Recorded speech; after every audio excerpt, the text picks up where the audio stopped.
on some music. Dawn is live. And turn off those mics. Turn these mics down.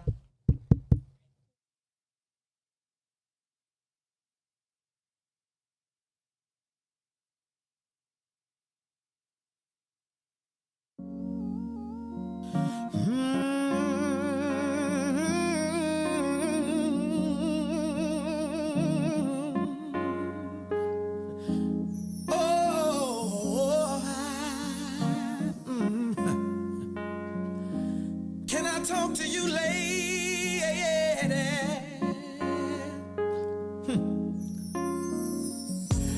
Just the other day, I ran into a good old friend of yours, and I had to ask her, how have you been?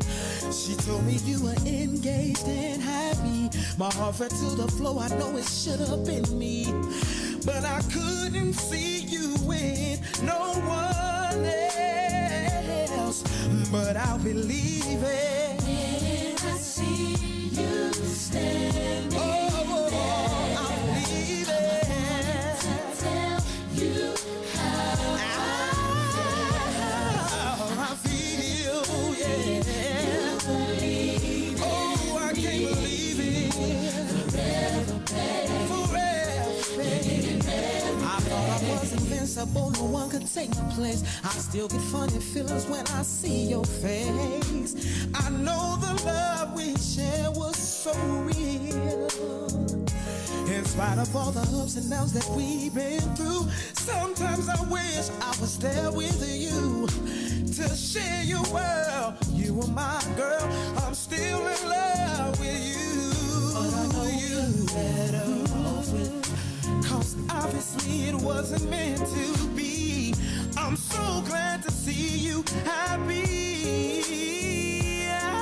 But your love and life goes on. We had to go our separate ways. You found someone for you, I found someone for me. Oh, but I believe it. I see you standing there. I believe it. To tell you how I feel. Can I tell you how I feel? You believe it. You're leaving me forever, baby.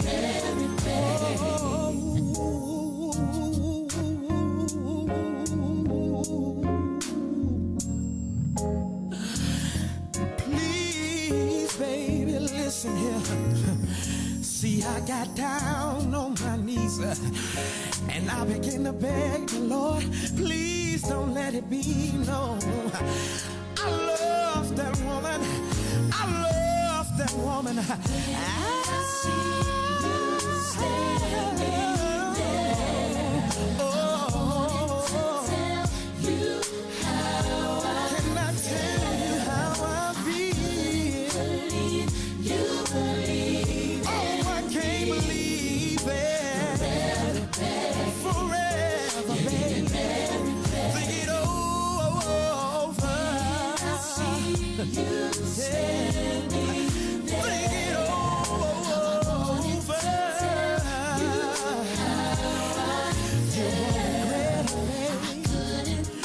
You won't regret it, baby. Oh no. Oh no.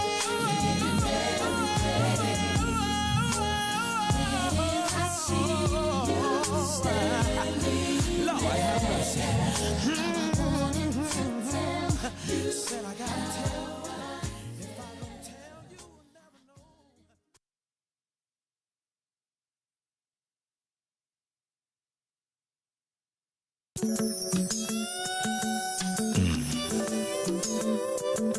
You sure looking good tonight, baby. I just wanna, Oh, baby, I just wanna make sweet love to you tonight, baby. come on. If you don't mind, you know. Whoa, whoa. Let me tell you. Hey there, sexy lady of my dreams. Can I have you here with me? so warm, I'm loving you down. Yeah. I'm making you scream my name. Oh, I'm gone. Loving your body. I'll be kissing your body. And I'll be caressing your body. Oh, baby. Just come on. Loving your body. I'll be loving, feeling your body. I'm gonna touching your body all night, baby. Now I'm about to fulfill your fantasy. So come a little closer, bring your body to me. I'm trying to take my time, I won't rush at all. 'Cause you deserve the best. I'm gonna love, I'm gonna kissing your body until the morning comes. Caressing your body, oh baby, just come on, loving your body, and let me feeling your body, and I just wanna touching your body. If you don't mind, baby, let me love, loving your body. I just wanna kissing your body. Don't stop me, baby, kissing your body. Oh, baby, come on, loving your body. Let me feel your body. Please, baby, touching your body. Baby. La la la la la. Oh, baby, please. Oh, please, baby. We're gonna get it on tonight. Let's get it on. Get it on. I want love. Kissing your body all night, baby. Kissing your body, oh baby. Don't stop long. Loving your body. Just let me love. Feeling your body. I just wanna touch your body. You all night long. Come on. Loving your body. Wanna do it again. Kissing your body. I wanna do it again. Kissing your body. I just can't get enough of you, baby. Feeling your body. Touching your body. I just wanna feel you tonight, baby. Makes me love. If you don't mind, sip a little wine, spend a little time. Ooh, I wanna make sweet love. Ooh, I wanna make sweet love. Ooh, I wanna make sweet love. Hey, hey.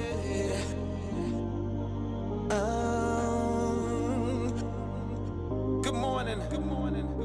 Yeah. I see you, Dawn. Slick J. Adams. Good morning. Come on.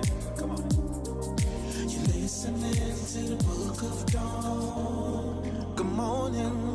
You're listening to the book of Dawn. This morning. You're listening to the book of Dawn. Good morning. You're listening to the book of Dawn. Are you ready for the truth?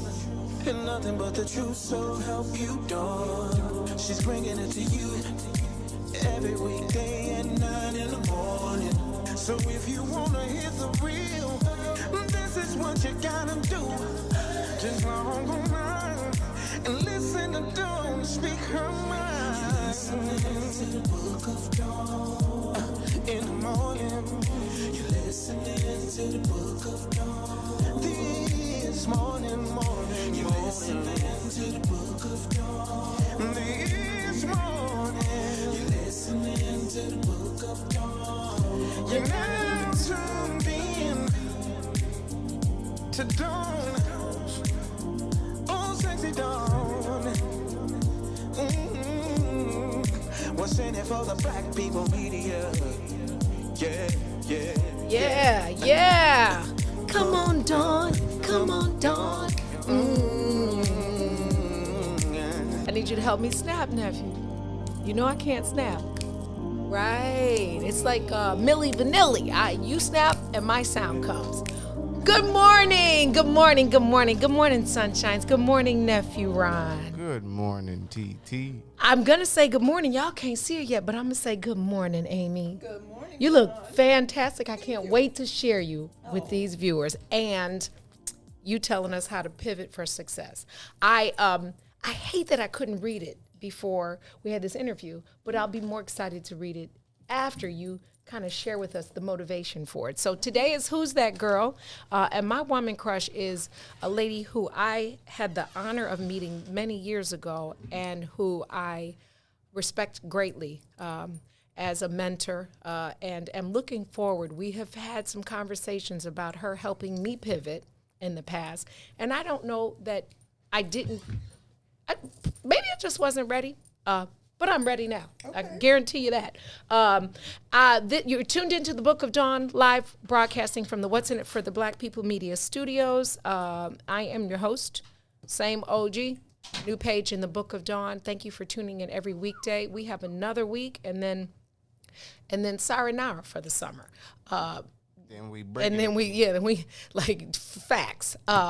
But interested, keep following at Book of Dawn on Instagram and on Facebook, because as we get into our next season, lot of the same, a little bit of new, but I need your help and I need I want you to submit your jokes. I know you guys love my jokes, but I know some of you guys are funny. So just pay attention for that stuff that's coming up. Today is Wednesday, June 23rd, already. Half of the year done, like literally. The weather right now is in the 60s. We have a high of 74, and they said out south, me, a city girl, out south, which means anything past 95th Street. Little rain this morning, but then the rest of the day would be dry. So I encourage you to hang out with Vibe Music Live at Pier 31. Miss Michelle Bussey is out there with her band, and she is quite a talent. It's no cost, but you definitely can support Pier 31 by purchasing the great food and the super cocktails there. There is parking, but as always, if you're going to drink, please Uber. Give Uber some money. Birthdays. I got some birthdays for you. Some of my good friends. And so we're going to say happy birthday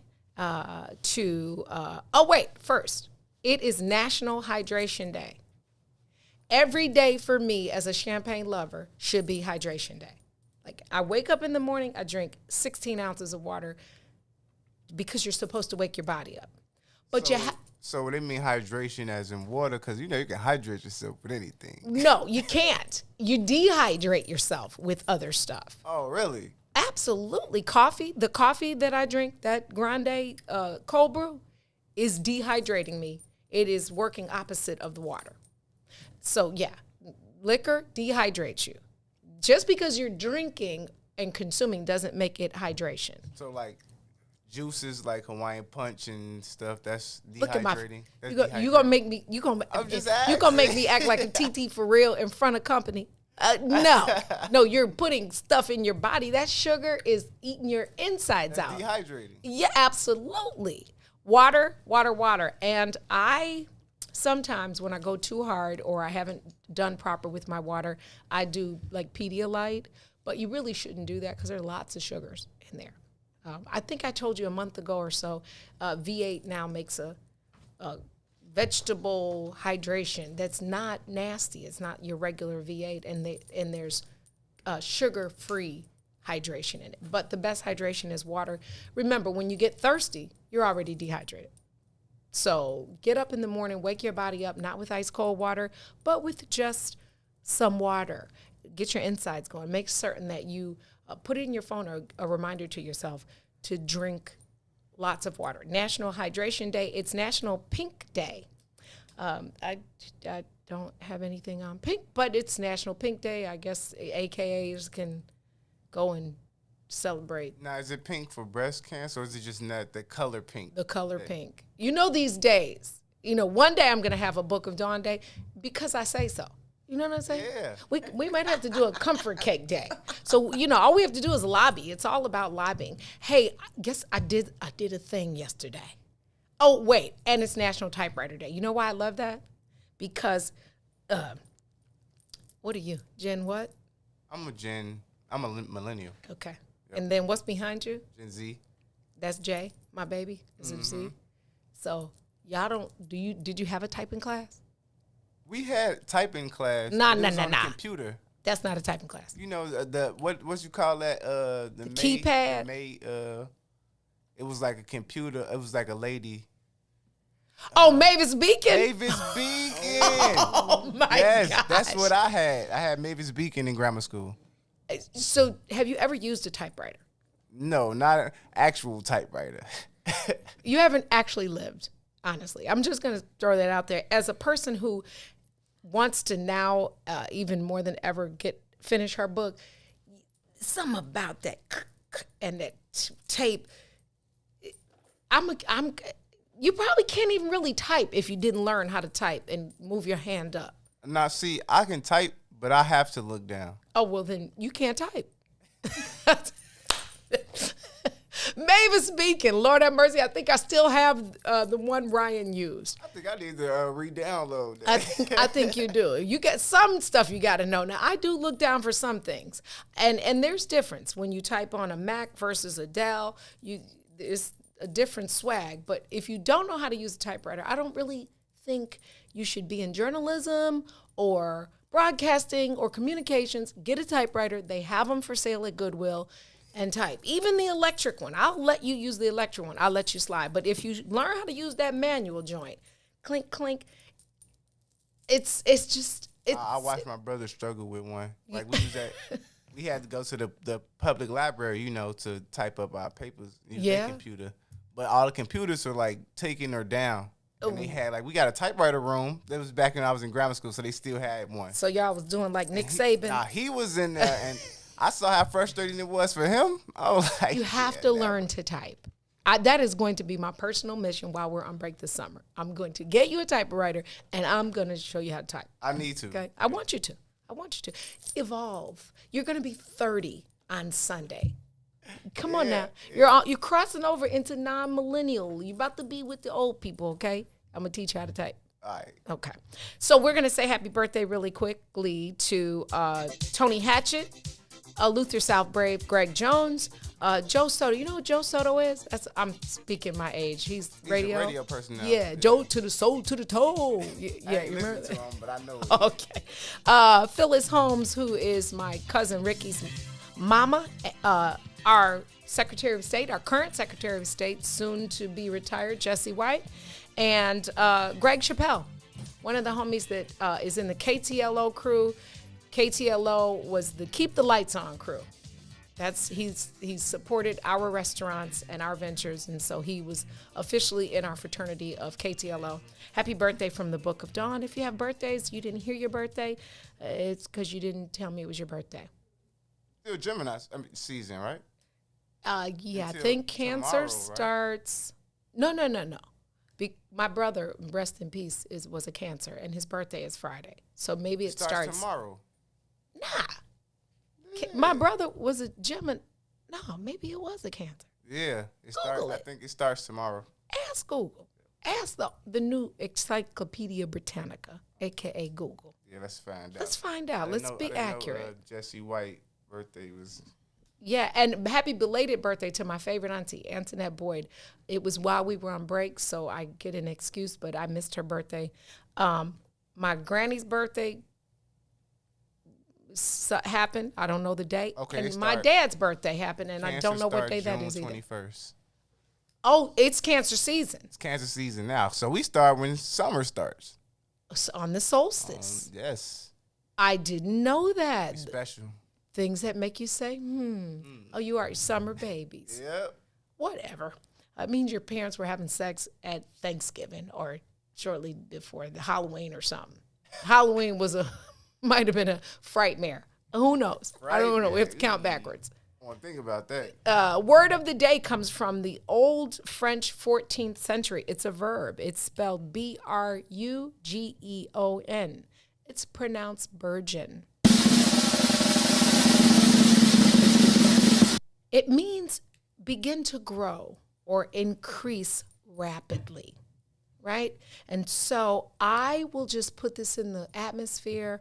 The Book of Dawn continues to burgeon because she keeps it so real. Hey, I like that one. That's a good one, right? And really, I think did I do all the housekeeping? I didn't do the Black History fact. I can do that on the other end, right? Okay. So now I can switch in Miss Amy. Yep, that's what I can do. All I gotta do is come back over. Oh, look at that. Won't he do it? Good morning, Miss Amy. Good morning, Miss Dawn. Amy S. Hilliard is an award-winning serial entrepreneur, successful corporate executive. She has worn many hats: board member, author, speaker, educator, an expert in branding and repositioning and multicultural marketing for corporations and for nonprofits. She has led Fortune 500 companies. She is a native Detroitian. I think they say ATLian, so I'm gonna say Detroitian, but now a Chicagoan. Yes.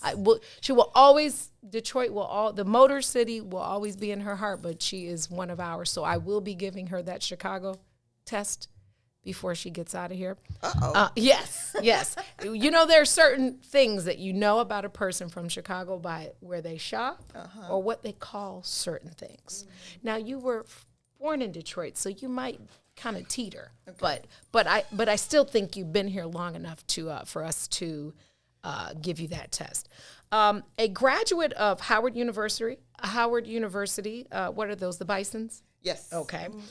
Shouts out to Kelly Fair, and a honors graduate also of Harvard Business School. That's right. That in of itself, I'd like to pause and say, an honors graduate from Detroit at Harvard Business School, Black woman.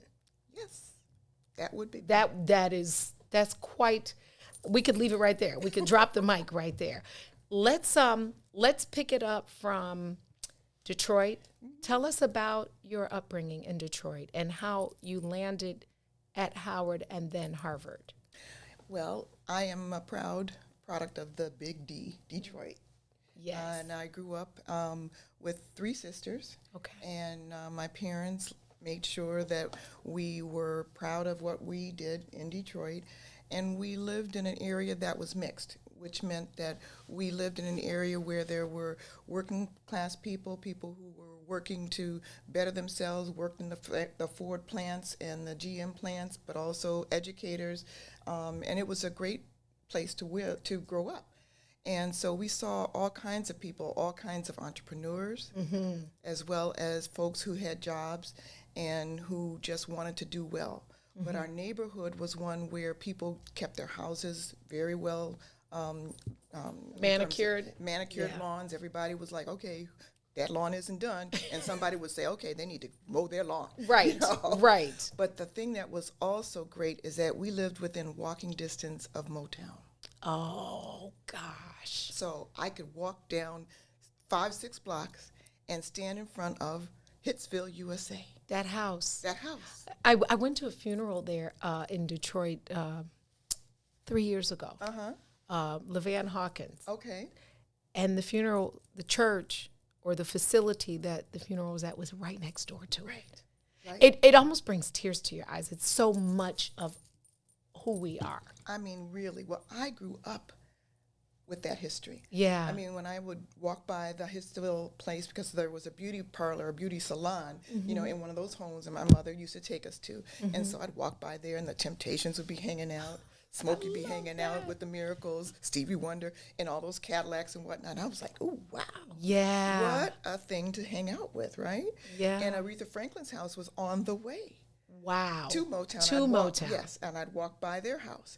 So seeing that was an amazing way to think, you know, as an entrepreneur, because Berry Gordy built that in that house. He did. And so in Detroit, that's where my entrepreneurial juices started to flow. Okay. Because I'm like, wow, you know, you can have your own business. we lived and went to our black church, and across the street from our black church was Grady's Pharmacy, and Mr. Grady owned that pharmacy. Okay. So that was what really seeded me in that I could be an entrepreneur. So I had the babysitting locked down in my neighborhood. Started young, Started young, yeah. I had little cards printed out with, if you need a babysitter, I'm your girl. Right. I was like 10, 12 years old. I'm going on eBay and find one of those. That's right. Somebody has one. That's right.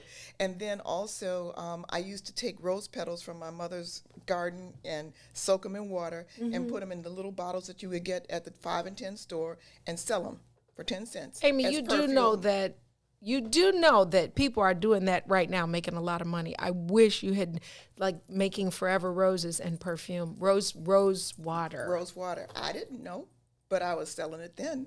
Wow. And making my little money. Yeah. Okay. So I was always about making money, right? Okay. And so that's where it started. But also in Detroit, my parents were very civic oriented. Okay. So they were always about, the block clubs and, it was almost like Black Lives Matter back then. Yeah. Okay. Yeah. And so that's how I also grew up.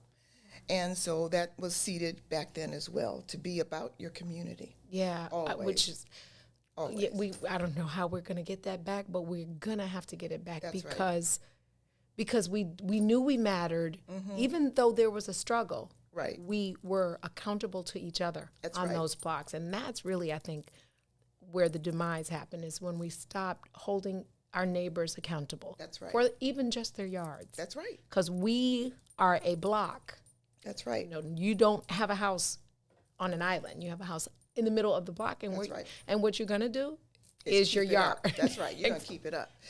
That's Yeah. right. And if you did something that your mama didn't want you to do, Yeah. somebody was going to tell you about it and Yeah. tell your mama. Yeah, Okay? you might get a whooping from them and then a whooping when your mama come home. I That's know right. I wasn't a bad kid, but that happened to me once. I did leave the block, though. Right.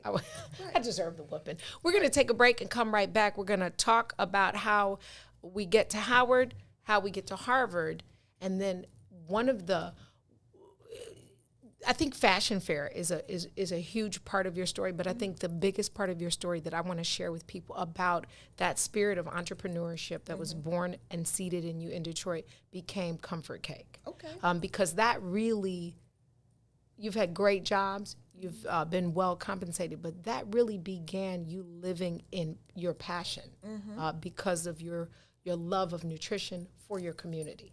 And so we're going to talk to Amy. Stay with us, share the broadcast. We'll be right back. It's the Book of Dawn. WIIFTBPM. WIIFTBP. Media's just for you and me. WIIFTBP. Media's just for you and me.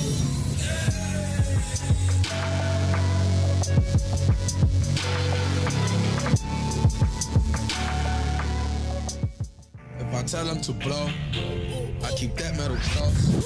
That's how we ride in Chicago. Alderman Lopez, welcome back to the Maze Jackson Show. The mayor has a very peculiar way she's dealing with this, and I'm trying to understand, why does it seem like we're handling this with kid gloves? The reason that she's not going after the root cause, which is gangs, the reason she's not calling out the silent enablers, as I tweeted out the other day, is because those are many of the same people that she relied on to get elected. I'm talking about the not-for-profits, those that reach out for grants and try to be the intermediaries in a community to try and bridge some of these anti-violence groups, things of that nature. These organizations that say they're trying to build bridges oftentimes are the ones that are enabling the gang lifestyle and allowing it to go unchecked and not holding accountable the individuals causing the violence in the neighborhoods. Those same partners, which she funds, which she relies on, were unceremoniously all pimping themselves out at a press conference.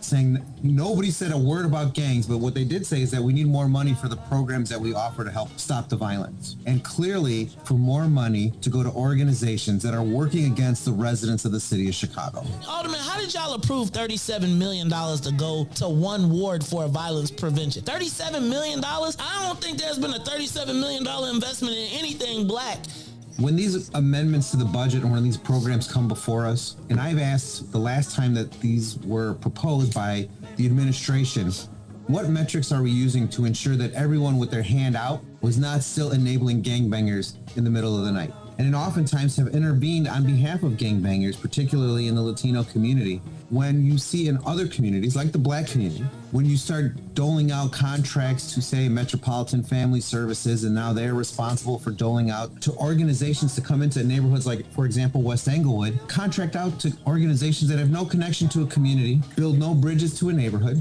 but get $300,000 to stop violence. The most dangerous show in the morning.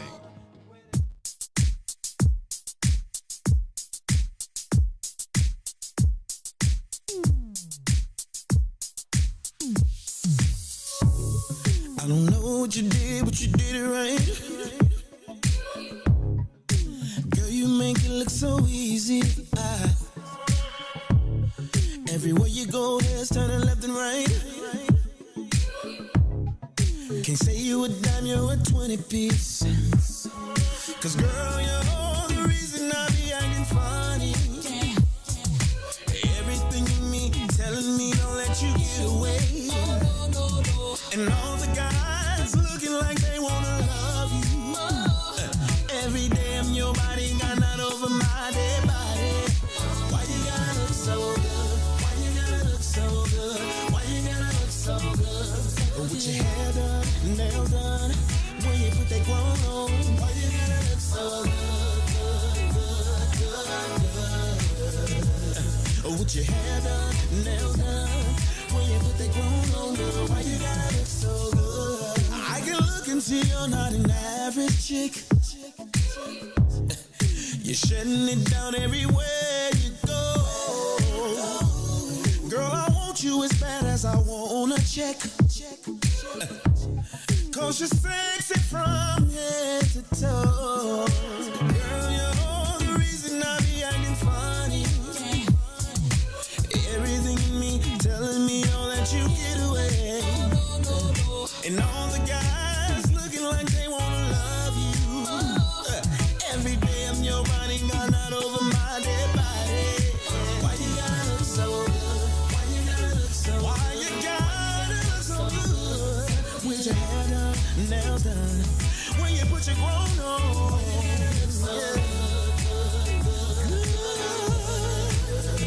It's something about you when you put your grown on. When you're waking up straight out of bed, girl, why you gotta look so good? This song, When you're at the job, Lord, if I had a fan and I was in an old church, I don't know. This reminds me of, this is Chicago Motown, Slick J. Adams. This part.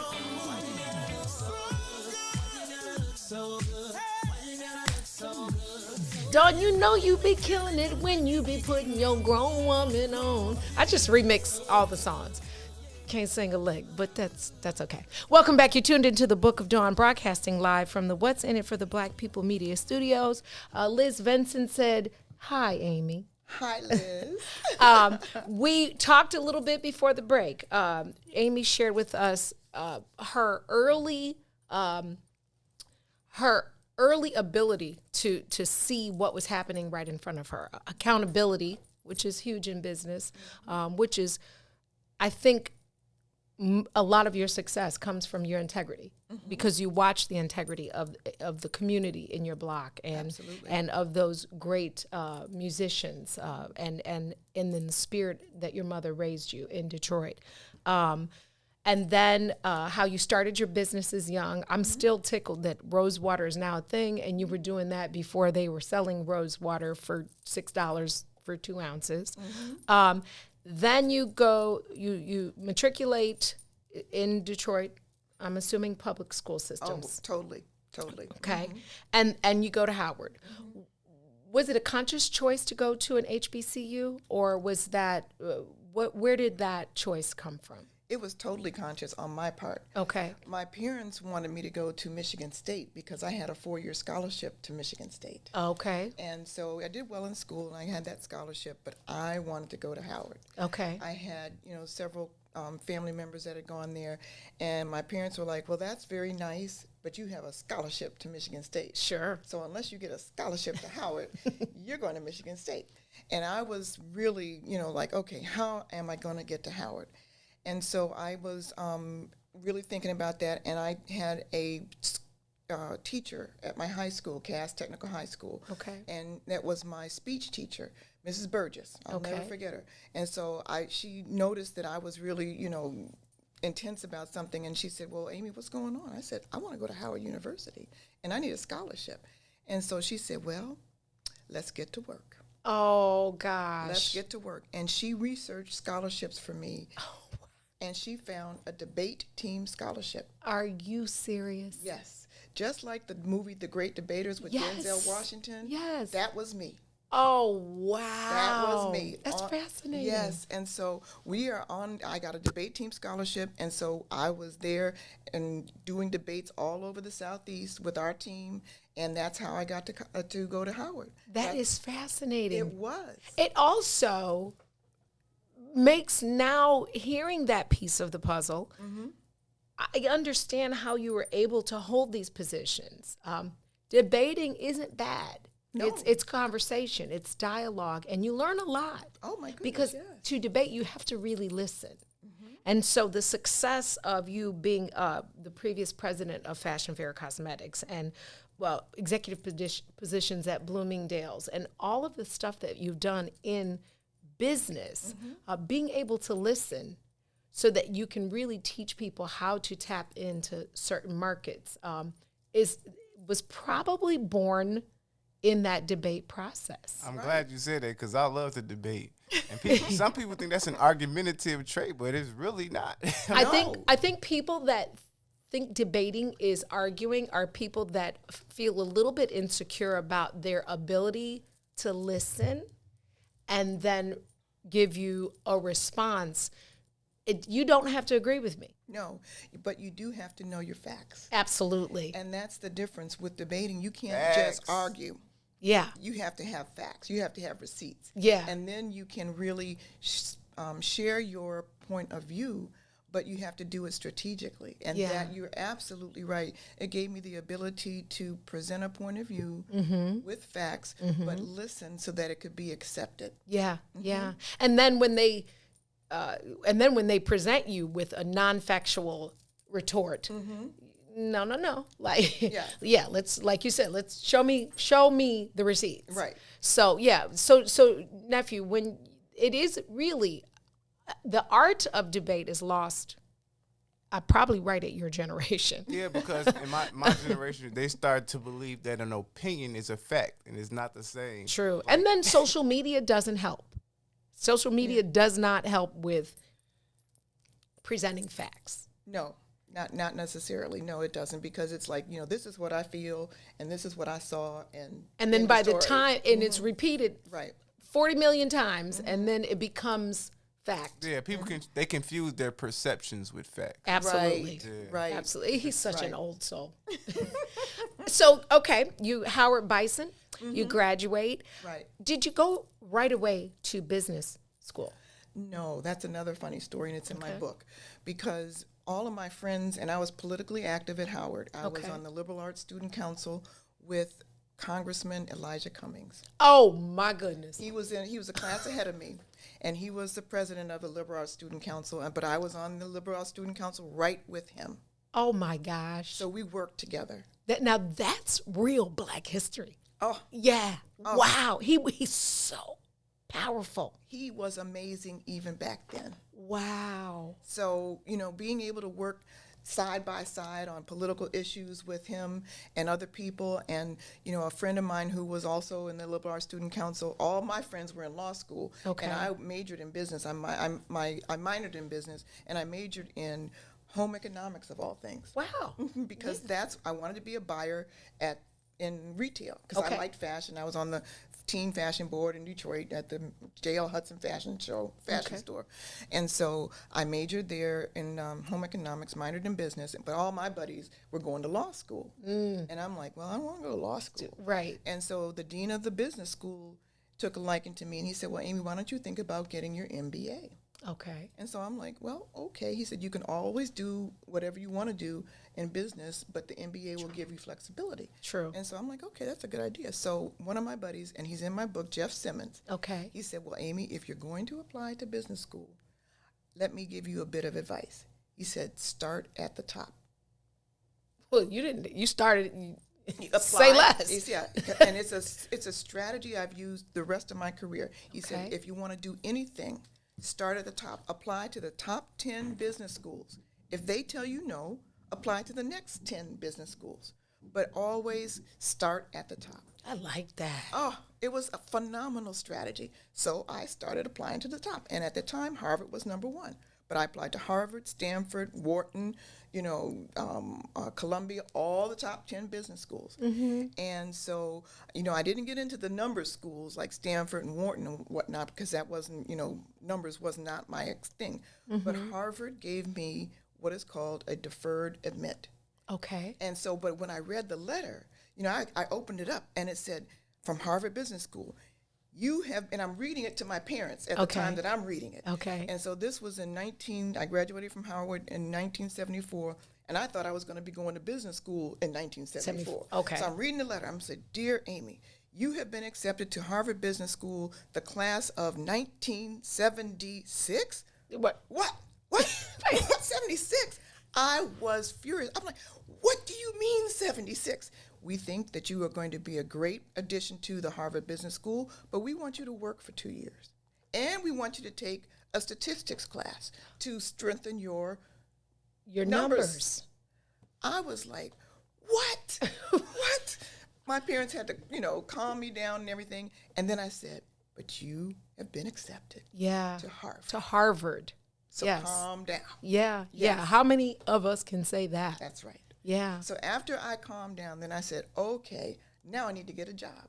Okay. Because I really hadn't thought about getting a job because I was going to go to business school. I thought that fall. Yes. So I applied that start from the top mentality to getting a job. Okay. And I wanted to do retail. So I said, well, what store would I want to work for? Bloomingdale's was the #1 department store in the country. It surely was. Because the Queen of England had just gone there for a visit. Yeah. And I'm with the little Bloomies bag, the branding of those little bags. Right. Yeah. And so I said, well, I'm going to apply there. Luckily, they had come to Howard to recruit.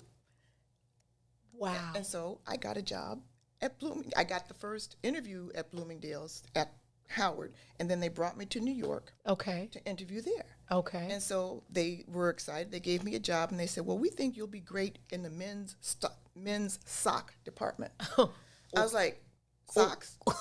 Men's socks? Men's socks. Okay. I'm like, do I look like a men's sock girl? Right. I never picked out my daddy's socks, just so y'all know. Yeah, my daddy picked out his own socks. Thank you very much. But then I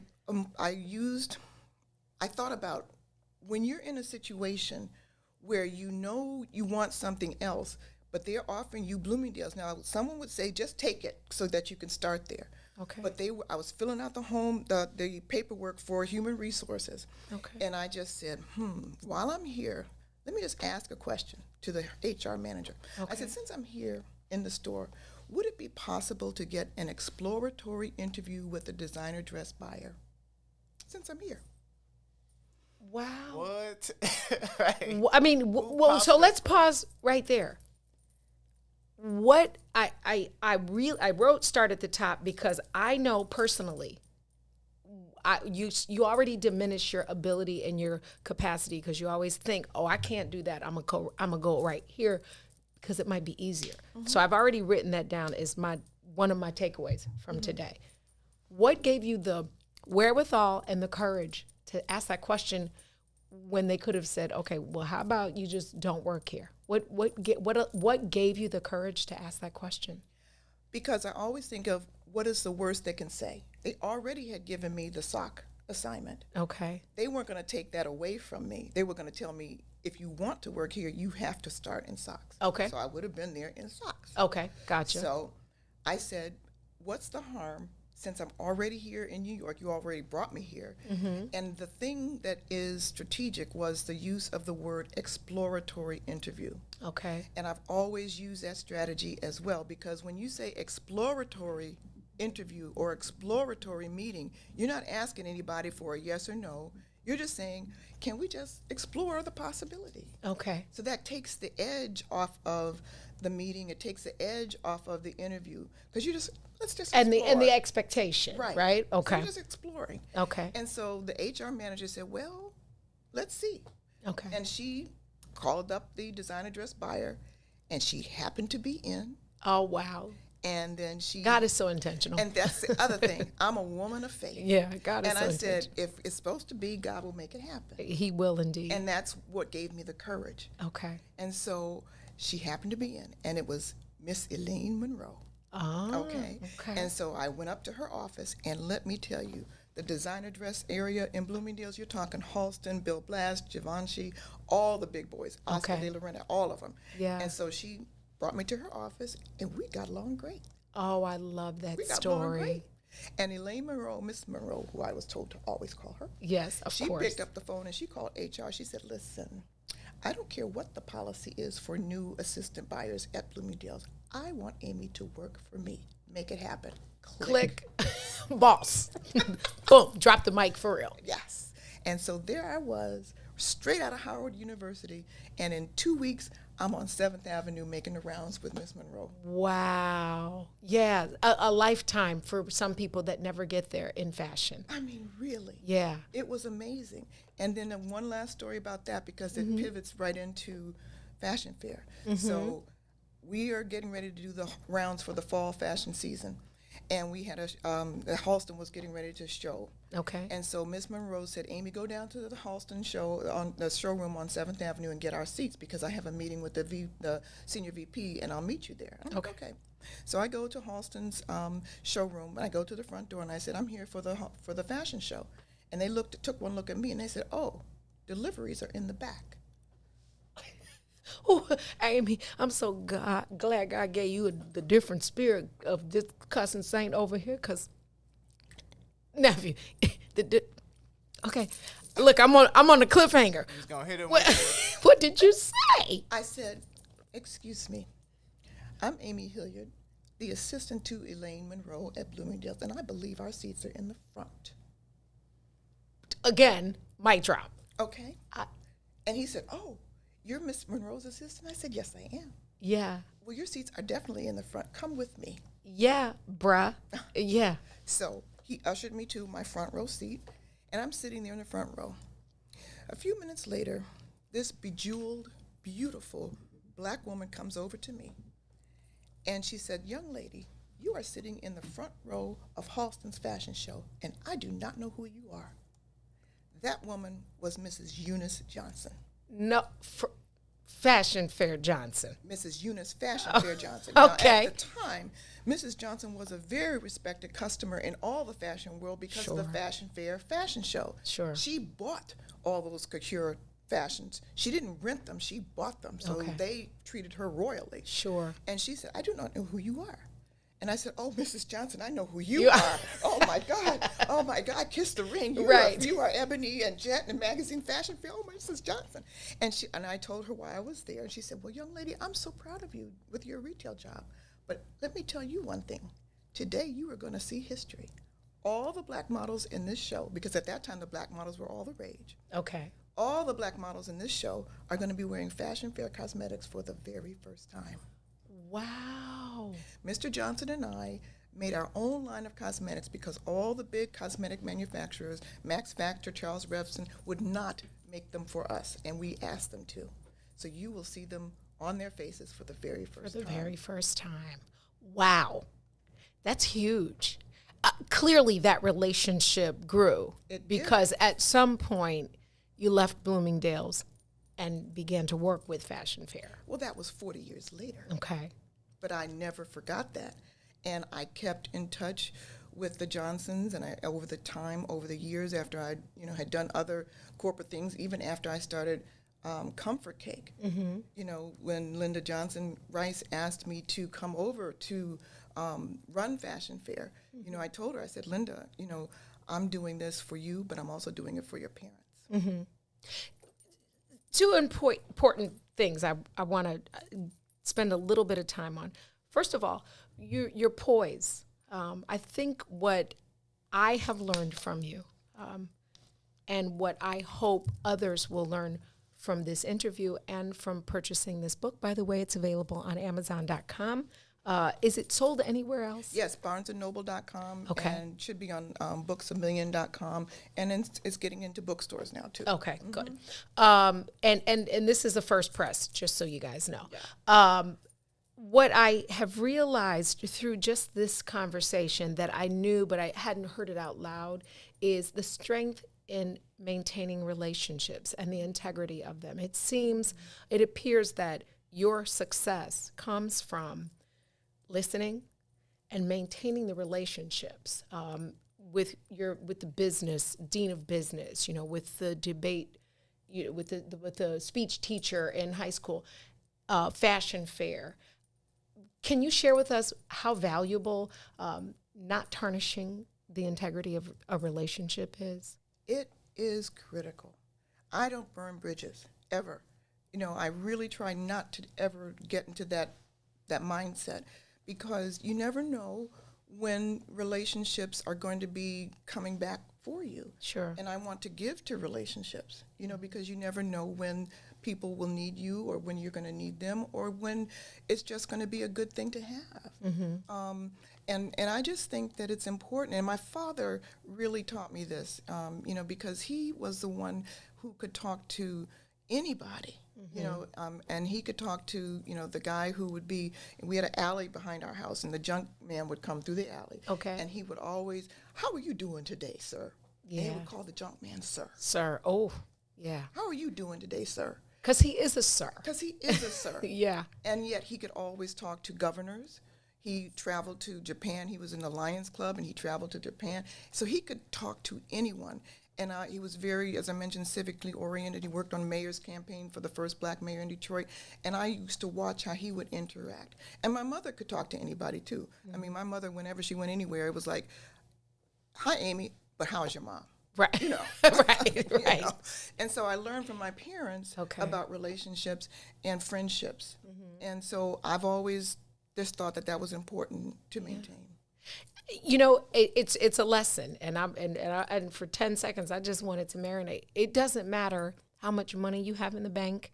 It does not matter what your title is. It does not matter what your name is. It doesn't matter what stock you came from. What matters is humility and how you treat people. Oh my God, yes. Because it precedes you. That's right. In real life. And if you're just a jerk because you think it's a limited run of success. It is. And it's not successful at all. Yeah. You know, because you're not treating people as the human being that God put on this earth, just like you. Yeah. Yeah. I like that story. If you can call the junk guy sir, he is a sir. That's right. And we don't have the right to diminish who he is because of what he does. That's right. Yeah. That's right. Now, tell us, you Comfort Cake. Mm-hmm. Give us a little bit about Comfort Cake before we go to the pivot, because this pivot comes from all of your abilities to pivot, from that interview, from that exploratory question. I see the pivot. I see now how this was born. That's right. But I do want to share about Comfort Cake, because you, long before being in places like Walmart and getting licenses and patents were a thing or a buzzword, you were actually doing them. Tell us about Comfort Cake. Well, Comfort Cake became a thing because pound cake is my favorite dessert. Okay. And I was at Howard buying a lot of Sara Lee pound cake. Okay. You know, so I'm buying a lot of pound cake. And it also came because my mother, who was very industrious, I mean, she, you know, had 4 kids and then went to college.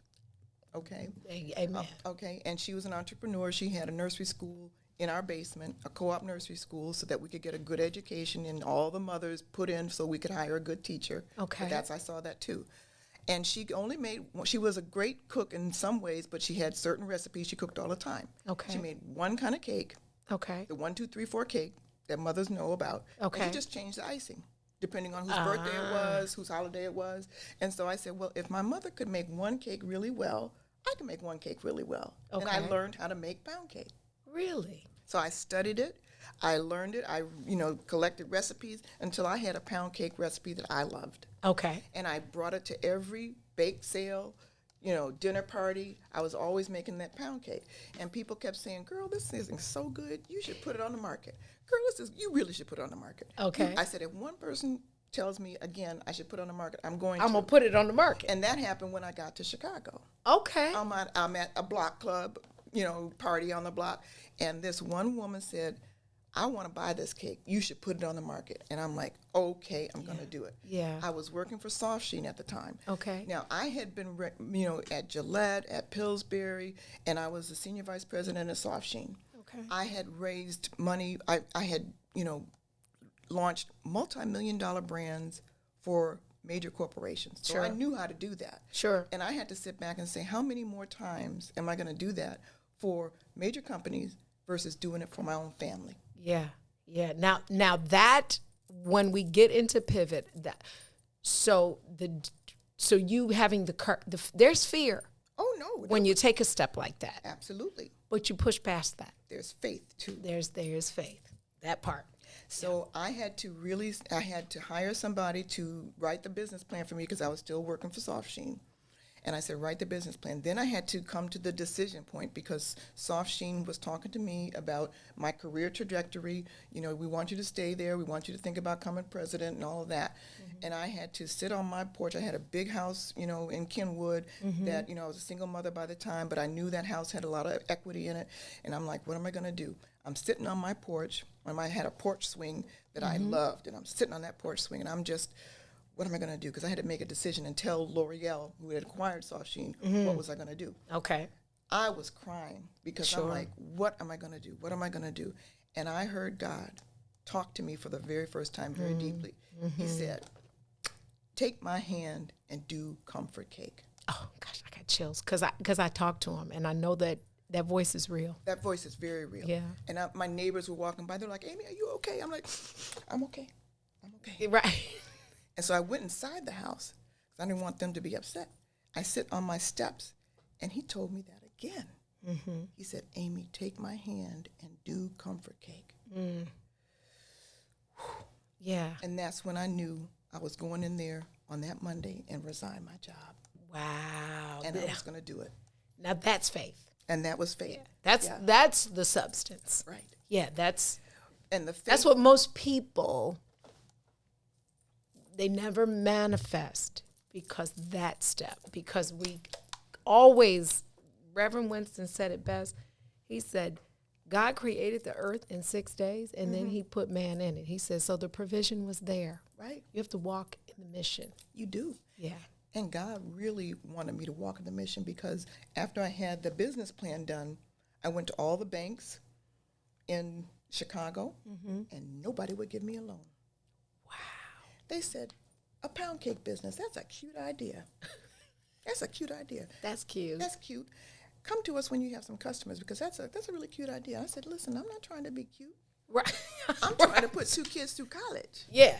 I'm trying to eat out here. I'm trying to eat out here. This is not a cute idea. This is a business. Yeah. I said, there's Sara Lee pound cake, Intamin's pound cake. This is a business. Yeah. And they would not give me a loan. And so in order to start the business and do the business the way that I knew how to do a business, I had an option that I was sitting on, that I was living in, and that was my house. Okay. And so I had to talk to my kids who were, 9 and 14 at the time. Used to living in a big house in Kenwood. Right. I said, listen, Mommy wants to start this business, but in order to do it, I have to sell the house. Are you guys with me on that? Because if they weren't, I wasn't going to do it. Okay. And my son, who was younger, 9, he said, well, Mommy, I know you like your porch swing, but we can do this and get a swing we can put into an inside swing. Yeah. I'm like, thank you, baby. Yeah. And my daughter, who's, very much a writer and she just, has this thought process. She said, Mommy, a house is not a home. A home is a place you live with the people that you love. Wait, we're going to let that sit right there. We're going to take a break and come back because, that part, that's all I can say is that part. I have chills. One of my broadcast brothers says courage and gumption together that's a powerful thing.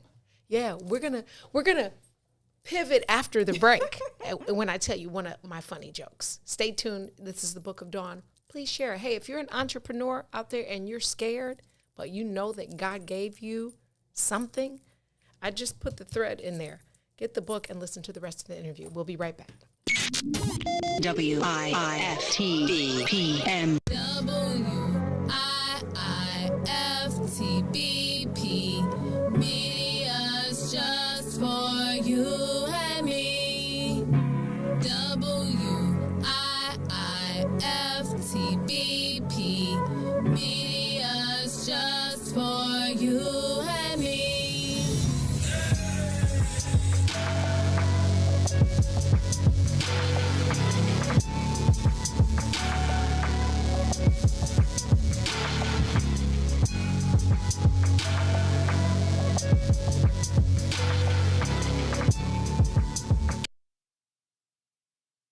The Chicago Legal Network is the collaboration of attorneys that concentrate in many areas of the law most needed in Chicago neighborhoods. The CLN lawyers focus on personal injury, criminal defense, and other issues. The CLN lawyers all average over 20 years of legal experience and are dedicated to helping the Chicago community. The Chicago Legal Network is committed to developing black lawyers through mentorship and co-representation. So if you were injured in a car accident, slip and fall, or injured on the job, or you need assistance with criminal defense, including driving violations and DUI, check out ChicagoLegalNetwork.com for more information or call 773-912-3545. 773-912-3545. Broken screen? Crash system? Are you in need of spyware or virus removal from your computer?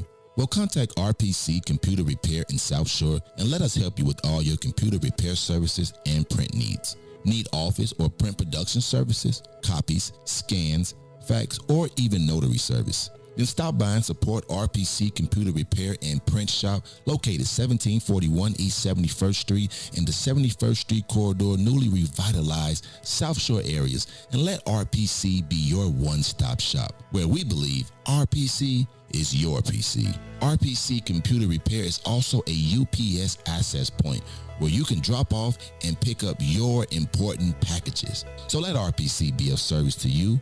Call RPC Computer Monday through Saturday, 8 a.m. through 6 p.m. at 773-966-4457. That's 773-966-4457. Visit RPC at rpccomputeringinc.com for more information.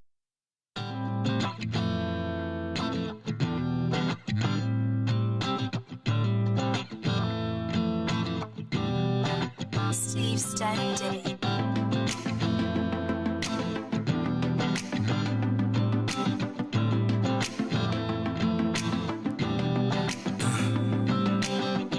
Bring your body here to me. Always sexy as can be. Watching every move you make. No more dreaming about today. From the first time I saw you, I knew you'd be mine. See, I knew that you would be mine. Now I know that I can leave the rest behind. Now I can leave the rest behind. Yeah. 'Cause baby, you make me feel like I'm dreaming. Am I dreaming? Never thought that I would feel this. All I want is to spend my life with you. Spend my life with you. And spend my life with you. Welcome back. You're tuned into the Book of Dawn, broadcasting live Wednesday, June 23rd. Cancer season. Not that cancer, the zodiac sign. The best cancer. The best, yeah, facts. Okay, I gotta find, my joke is in my phone. I forgot to write it down. So, joke of the day, because I'm funny. Hold on. Oh, Maze just texted me sorry from when I couldn't get in the door. Thanks, bro. 3 hours later. All right.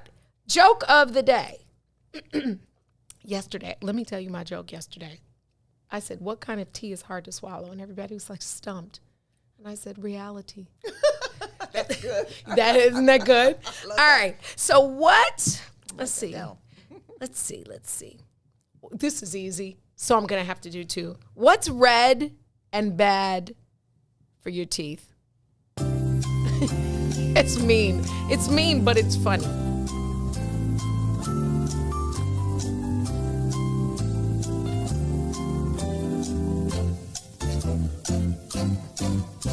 What's red and bad for your teeth? Blood? Close. A brick. That's good. You like that, nephew, did you like that? Okay, I got one more. What do you call an alligator in a vest? You ought to be able to pick this one up, nephew.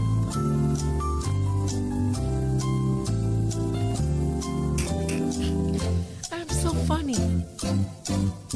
What do you call an alligator in a vest? I have no idea. I can't even say it. It's so funny. An investigator.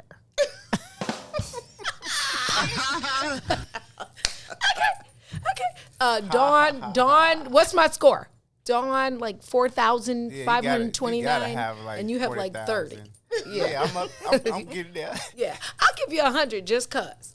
I'm still winning. Investigator. Oh, somebody got it. Guess what? You got my joke. How do you pronounce this name? Is it Tyr? I guess that is Tyr. Okay. Hey, Tyr, do me a favor. I just talked to Miss Amy offline. Did he say that? It's hard to figure out if the gender with the names. Is this the Tyr? Are you male or female? Because I don't want to say he or she wrong.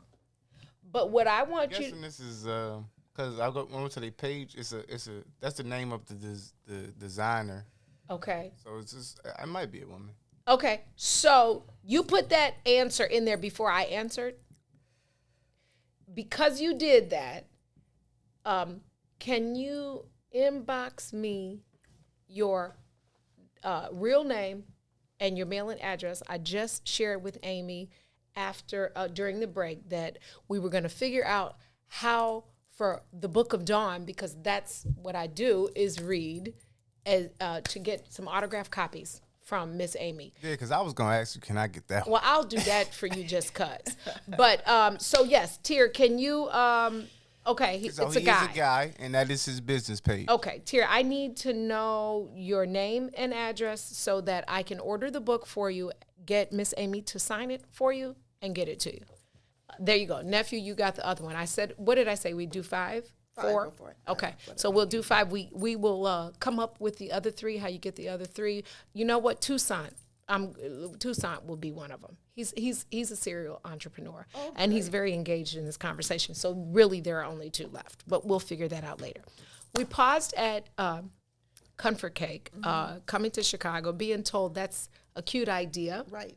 And then you leveraging everything to invest in yourself and in what. And in the promise of God that you knew he told you to. He told me to do it. Yeah.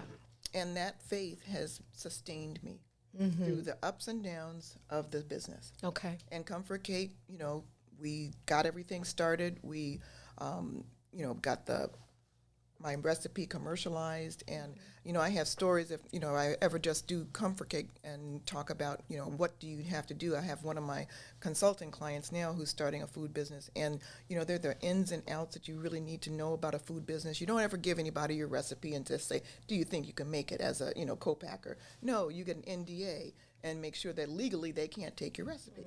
Gotcha. Okay. And you and I have talked about this in the past. I mean, you just don't do certain things. And I had to, study and make sure of how to do that. And you also talk to people who are in the business. I was blessed to have a lot of advice and mentorship from other food entrepreneurs in Chicago. Michelle Hoskins was one. Yes. You know, Paul Frege was one. Okay. You know, and you talk about relationships, because they were there, they had been successful, and I said, what do I need to do? And they were wonderful in taking me under their wing and just sharing some things with me. And so when you do those things and you get started, then you have to get some customers. Sure. And then, you know, and I said, you know, as I traveled in business on planes a lot, I never saw pound cake on a plane. And so I had met people who were in the business of the airlines, and one of them was Sandra Rand. She was, you know, the director of diversity at United Airlines. Okay. And I said, you know, one day I'm going to have this pound cake business, and when I'm ready, can I talk to you and get an exploratory meeting with the buyer? That word, I love it. It's written down. Right. And so she said, sure, when you're ready, talk to me. And so I got ready. I found a bakery who could make me some samples, and I said, I'm ready, and I got a meeting with the buyer at United Airlines. Oh, wow. And I brought my little samples over to the buyer, and, you know, he tasted them, and he told me, I said, I just need to know, you know, what is important to you, what kind of size, what kind of pricing, et cetera, et cetera. And he tasted them. He said, this is very good, and I like them, and, you know, we'll get back to you. Okay. The next day. Right. They got back to me because my timing was perfect. They were in the cycle of, you know, getting desserts reviewed. Okay. And he said, Amy, we really like your product, and we want to buy 550,000 slices. Look, how many fingers? Hold on. They were little slices. I don't care if they were specks. They were little slices. 550. You have to say that like you're from the West Side. 550,000. That's a lot of slicing. That was a lot of slices. Yeah. And I knew that was not going to make me a lot of money, but I didn't care because I knew that was going to be the kind of credibility that I would need to get me other customers. You best believe it. And that was always going to be part of my story. Yeah. So I could go to other people and say, well, you know, United Airlines is one of my customers. Absolutely. Absolutely. And the people that are flying on that airline that have consumed it. Right. Yeah. But talk about faith and needing it. United wanted those slices on board in September. And this is September 2001. Okay. So I'm preparing all this, and the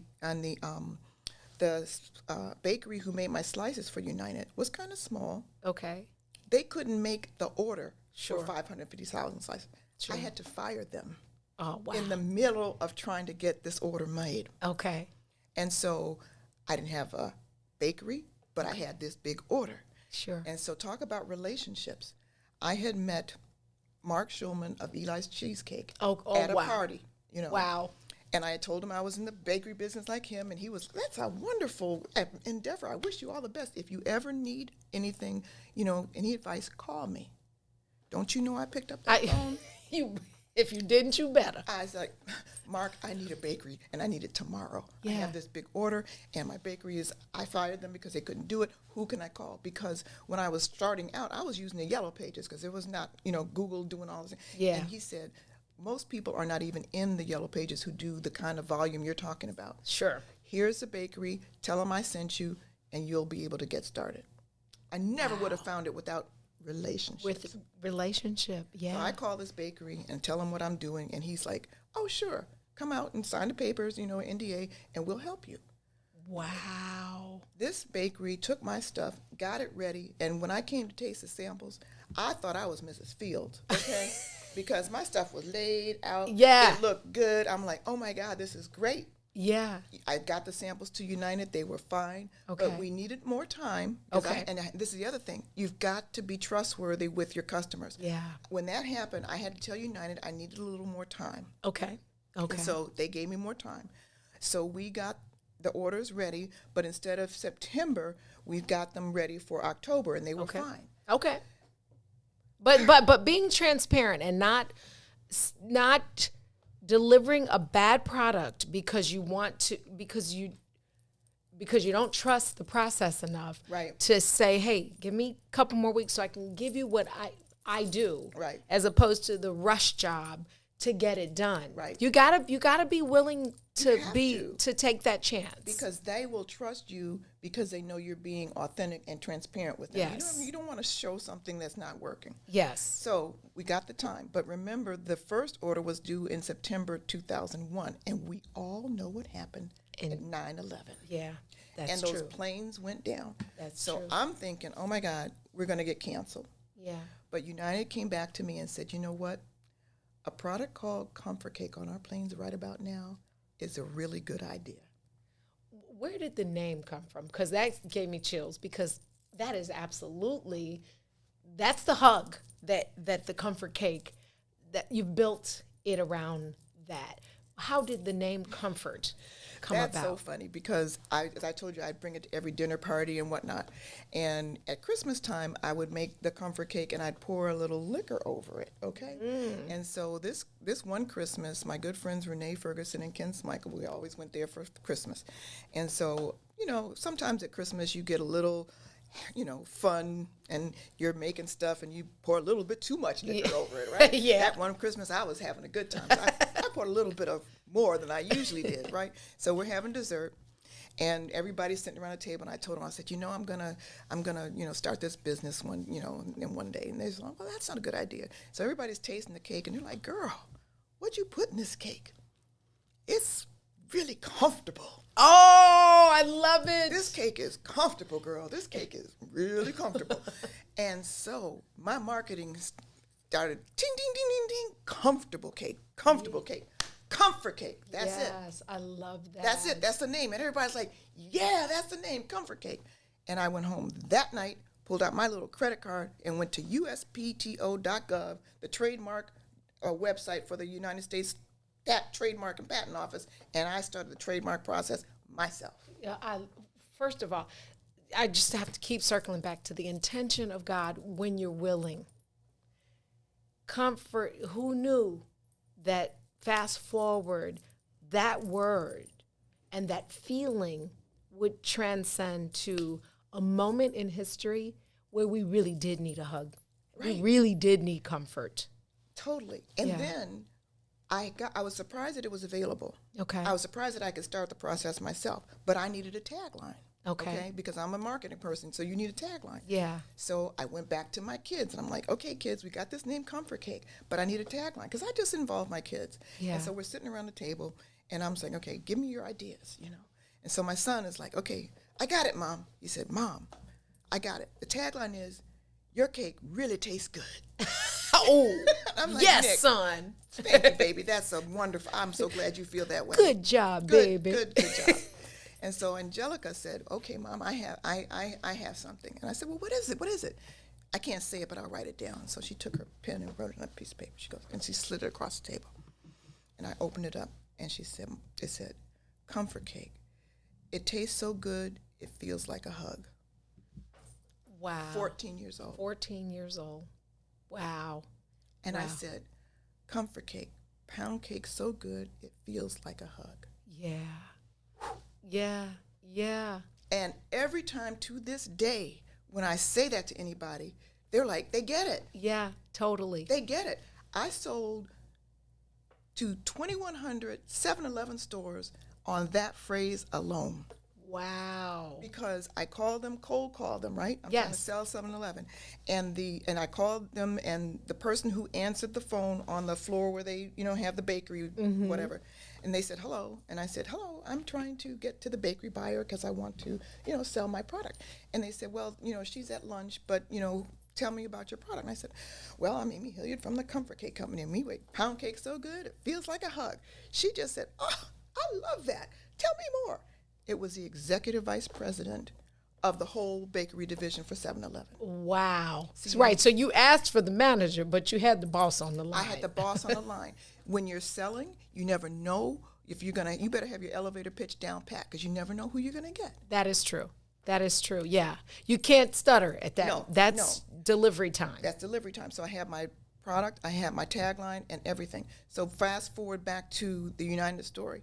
So we got into United. We were on the planes. 9/11 happened, but I'm not going to tell you more because it's in my book as to what we had to do after that happened. And look, and I just put it in the thread, and nephew and Toussaint and Tier have already been gifted this from the Book of Dawn. So tell me now, this is your second book. Yes. You write your first book, but you leave something on the table, which gets us to this pivot. Yes. I know our forever First Lady, Michelle Obama, tap into your juice, has spoken publicly about your writing, your authoring that book. Tell me how do we pivot for success? Tell me just some bullet points, because we want them to purchase it, but tell us, when you say it, I hear it. I don't know that I can honestly say that I trust the process and my faith is where it should be. But there's also some strategic moves that you discuss. Can you share with us some of those strategic moves to pivot? I will, because, I really want people to understand that you've pivoted before. Okay. It's not something that you haven't done when you really wanted to do something. Okay. And what I want to offer people is a process to get your mind back in that space. Okay. Okay, because you've done it before. And in the book, I talk about, in today's times, if you're not willing to change, you're going to be left behind. So as challenging as the pandemic has been and everything, you've got to understand that life will change. Yeah. And so that's one thing we know for sure. And you have to be willing to change with it. Okay. You've got to be willing to change with it. And it can be hard. Don't be afraid of it. Don't think you're too old, you're too young, that you'll be stuck. Okay. And if you really want to do something, think about how beautiful it can be if you reinvent yourself. Okay. Because you can build resilience like a muscle. Okay. Oh, okay. You can build resilience like a muscle. And in doing so, you will find resurrection as you grow. Okay? Because you can rebuild and resurrect almost anything in your life, your business, your dreams, your relationships, because Jesus isn't the only one who has risen from the dead. Yeah, yeah. Amen. Okay? In real life. In real life. Because for those of you who, I personally am a Christian, but if you can't hear what she's saying because it's from a biblical perspective, rebirth, resurrection is being reawakened. That's right. It's it is anew. That's right. And so don't be judgy if you hear it come from a faith-based place, because for us it is faith. Right. For some, you can call it what you want to. Resurrection is rebirth. Right. But it all is, like you said, we've all had to. I certainly, let me speak for myself. I know that I have resurrected and changed and pivoted. I think for me, I could learn more about how you hone in. How do you take all of this stuff, all this, you got, like, I got this idea, I got that idea. How do you choose which one, or how to focus and how to place what we're going to hone in on? Okay. Well, that's what the book is about. Okay. Because there is a process. There's 3 steps to the process and 10 pivot points that you use to strategically process it. Okay. The 3 steps are hone your vision. Okay. Number 1. Okay. Shift your energy. Number 2. And then make your move. Okay. You want to hone your vision about the decision you need to make. Okay. You want to shift your energy to meet the decision. Okay. Okay. And then and only then will you make your move. Okay.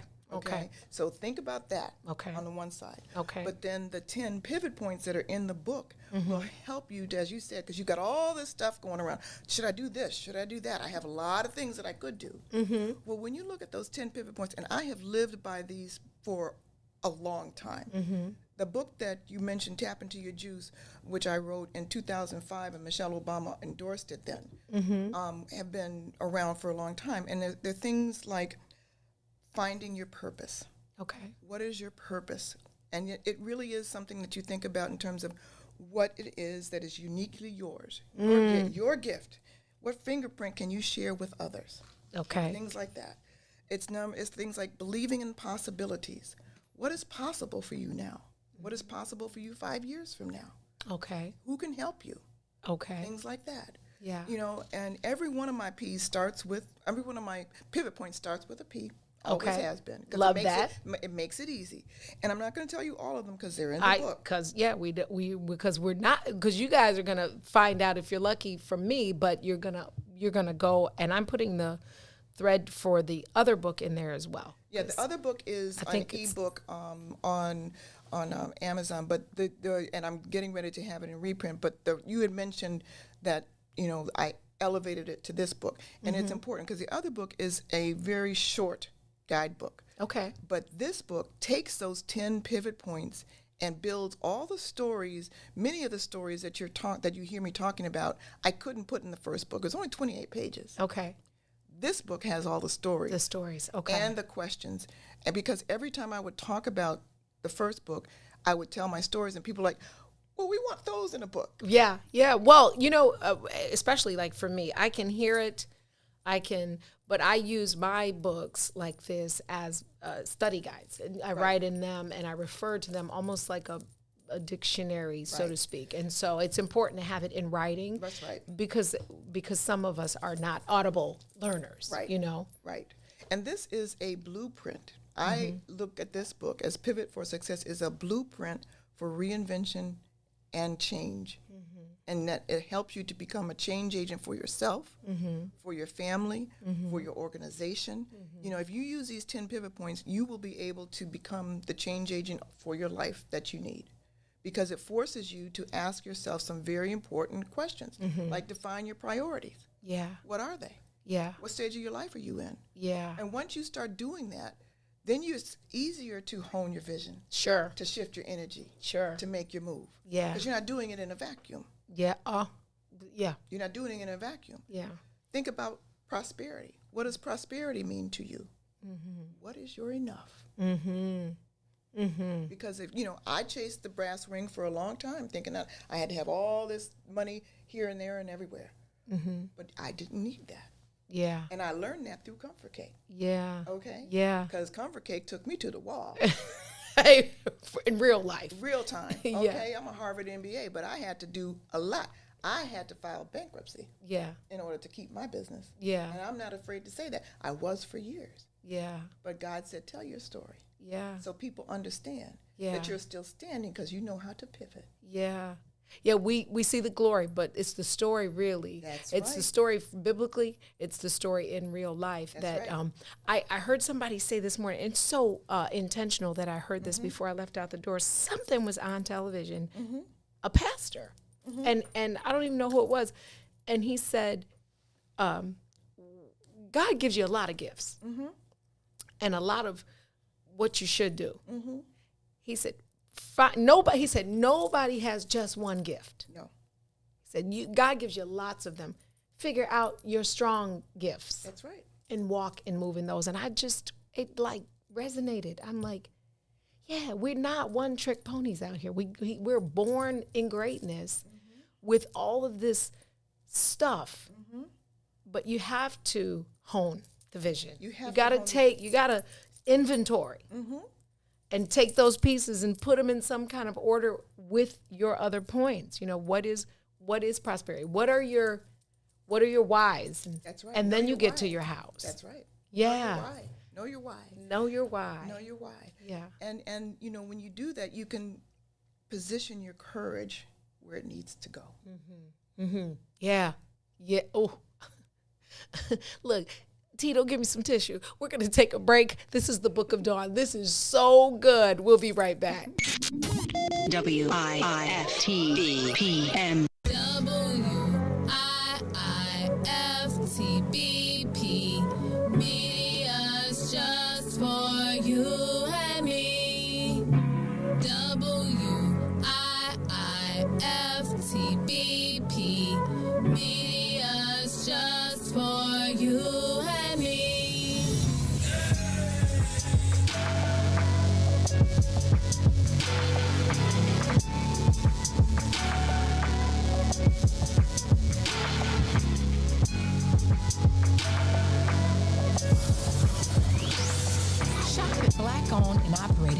Solo Beauty, where you are appreciated and respected. Located at 8158 South Cottage Grove, Solo Beauty can supply all of your black hair care needs. Solo Beauty is open from 11 a.m. to 8 p.m., Tuesday through Saturday.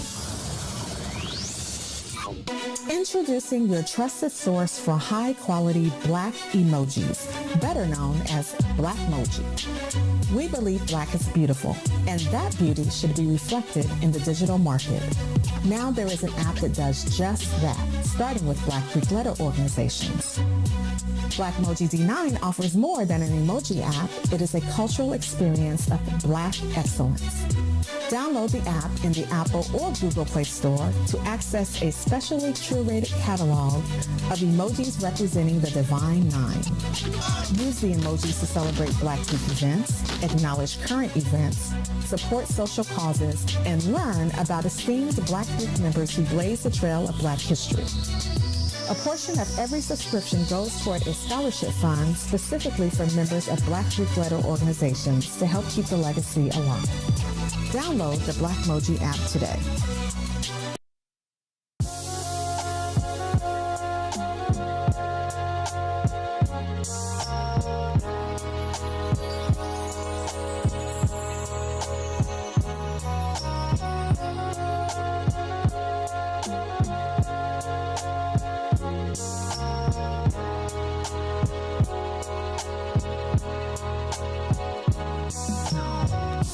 You gotta know that it's over.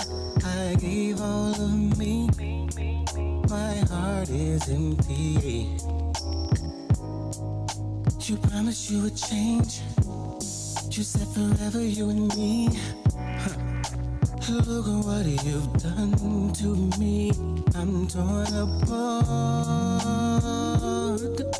I'm picking up the pieces you left to me. How selfish could you be? I gave you the world, and you still couldn't be deep.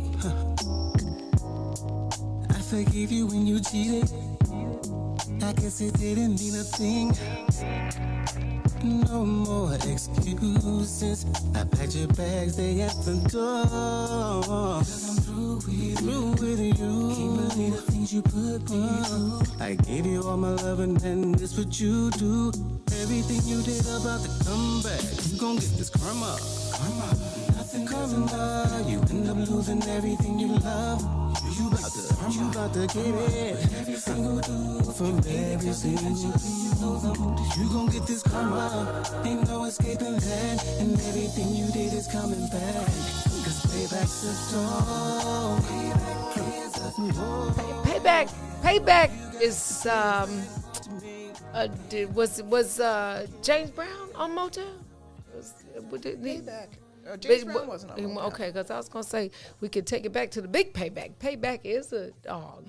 It's a dog. It's a big dog, like a German Shepherd-ish, Rottweiler-ish. If Payback was a dog, what dog would you say it was? I would say German Shepherd. Yeah, it's one of the big ones, like the Cane Corso. Cane Corso, yeah. Yikes. Welcome back. You tuned into the Book of Dawn. We left before the break at honing in, taking all of those ideas. Now, I personally have to write things down. What is your process? Do you write it down, or how does that go from your head to like the next step? I write it down. Okay. I write it down too. I am a big fan of the big yellow pad. Me too. Okay. Yeah. Or notebooks. Yeah. One of the two. Yeah. But I like yellow pads, and I have found the kind of yellow pad that works for me, because some of them don't tear off clean. Mm-hmm. And that frustrates me. Yeah, I don't like the raggedy. Yeah. I'm like, no, it has to tear off clean. It does. And I have to have the right kind of pen. Yes. That's smooth.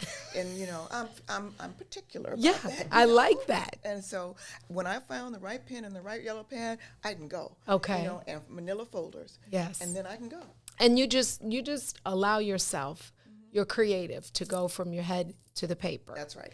And then after you do that, well, I think that is a never ending process. It's a never-ending process, and I'm a lifelong learner and proud of it. Yeah. I read a lot. Okay. And I also use my phone, because now the phone's when you're, if you're lying down or you're resting and an idea pops up, I go to the notes section and I start writing it down. You have to, because I have fallen short having something, thinking I get up in an hour and waking up and not having it. It's gone. Yeah. It's gone. Yeah. So that's why I keep my phone next to my bed. I have a little phone stand. Okay. And I can roll over and just like, yeah. and it's there. And it's very important because sometimes when you have those visions, it's that honing that vision, you got to write it down so you can hone it. Yeah. Yeah. Yeah. And so then, and the shifting of the energy is so important because everybody has 24 hours of the day.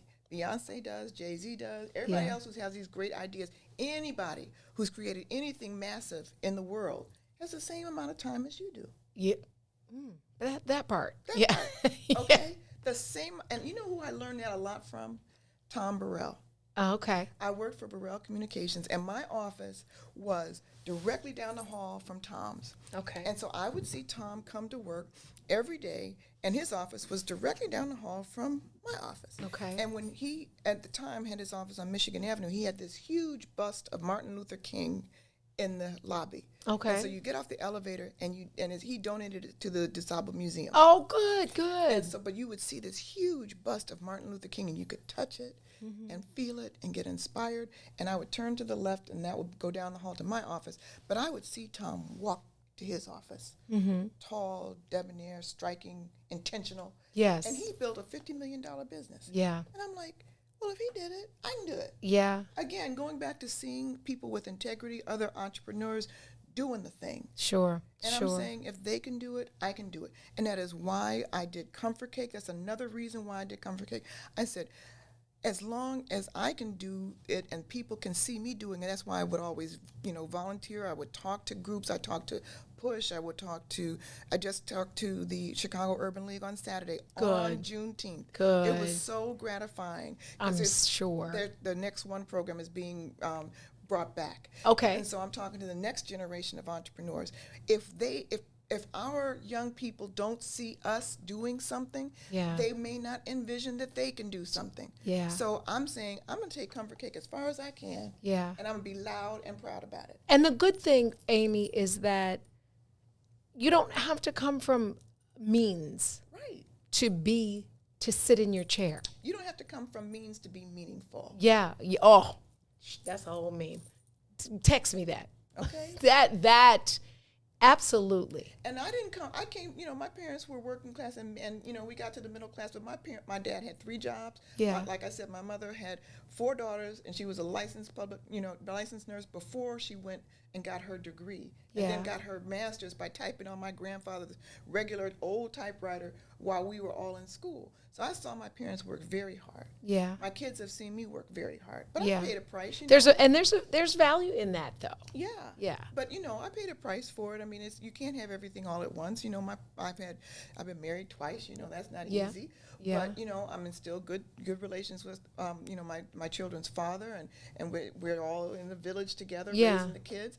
But you know what? It's just important for our kids to see what they can do. Yeah. To see what they can do. Well, I'm gonna tell you, resiliency looks good on you. If it was a makeup, I would buy it. Well, it's something that, and I'll tell you, and it's something that I told my kids all the time as they were growing up, and it's in the book, and you'll see why this happened in the book. I'm not going to tell you the backstory. Okay. But I told my kids, as long as I can look up, I can get up. Yeah. And I told them that so often that my son had it tattooed on his arm before he left for Howard University. You got another bison. Yes, I do. Yes, I do. Still waters run deep. Yes, they do. And my daughter, who is, at Burrell Communications now as a senior, relationship. No, honey, she got that on her own. Did she? Yeah, she made sure she got that on her own. I don't need your help. Right. I'm like, okay, fine. Yeah. But she's very proud of it, and she had me speak at her Christmas party, so she brought me in when she was settled. Okay. But she's always been in advertising, and she knew how to quote a commercial at 4 years old. She could quote a commercial. But my son has always been, the more financially oriented person. So, they each have their gifts. Yeah. They each have their gifts. And my son was always the one who was the chief taste tester. Oh, of course he was. Still to this day, if I don't save him. What was his tagline? It's good. No. Mom, it tastes really good. Well, but you know what? That made sense because he could taste it. He was the one who was able to solve the question of why they couldn't get the chocolate to taste right. Oh, really? Totally, this story. Because the bakery couldn't get the chocolate chip flavor to taste right. And I brought some home, and I said, Nick, it just doesn't taste right. He took one bite. He said, Mom, there's too much flour in it. Oh, look, that sounds good to me. Right. I went back to the bakery the next day. I said, the problem is that there's too much flour in this particular mixture. And the bakery product developer said, that's right. Wow. Nick has never let me forget it. And yeah, I every time he calls, hey, mama. Hey, mom. I was right. Yeah. So, but I tell that story again to entrepreneurs, and the family. How do you balance that?